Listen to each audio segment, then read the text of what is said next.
Hey, what is up you guys? Hope you've been having the best of days, and how else can we make it better? Well, let's start by talking about the trolling master Obi-Wan Kenobi. Although after Order 66 and everything that happened, he was not so much in the trolling mood, if you get what I mean. A PS4 giveaway is still going on, guys, and the winner will be announced Thursday on the 28th. Check the description for more info, but today we've got an amazing short story of Obi-Wan. Well, by now he was starting to go by Ben Kenobi, and this happened not long after Order 66. So let's go back to those days. To Obi-Wan's knowledge, only Yoda and himself survived, and a few other Jedi maybe. They hadn't contacted anyone else. They just couldn't risk anything. But the problem with their exiles is that both Obi-Wan and Yoda are very different people.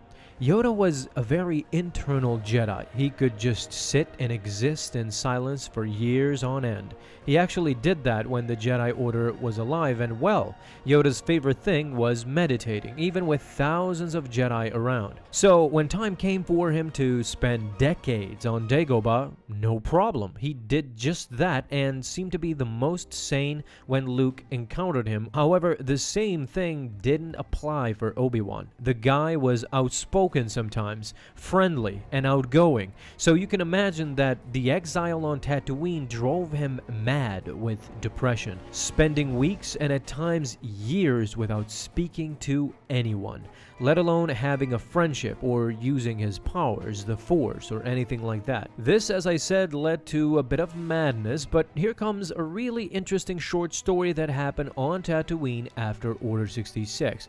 You see, 2 years into his exile, an increase in Tusken Raider activity occurred on Tatooine, with the Sand People performing violent raids upon the settlers there. During that time, Obi-Wan ventured out and stumbled upon a destroyed Tusken Raider camp. It was the same one which had been ravaged by Anakin Skywalker years ago, shortly before the Clone Wars, when he found his dead mother. It was at that moment that Obi-Wan heard a voice approach him.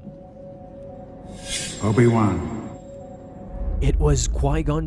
He spoke to Obi-Wan, revealing that this massacre had been done by Anakin years ago. When Obi-Wan asked Qui-Gon why had he not told him about this earlier, Qui-Gon confidently replied that Obi-Wan just was not ready yet, although he did not specify what exactly he was not ready for. Before disappearing into the ether of the Force, Jin informed Obi-Wan that Anakin had told a few people about this massacre. One of them was Padme Amidala, and the other a Jedi Knight, Asharad Het, the son of the late Sharad Het, who had been raised by the Tuskens. This marks the first time that Qui-Gon appeared to Obi-Wan in ghost form outside of Mortis.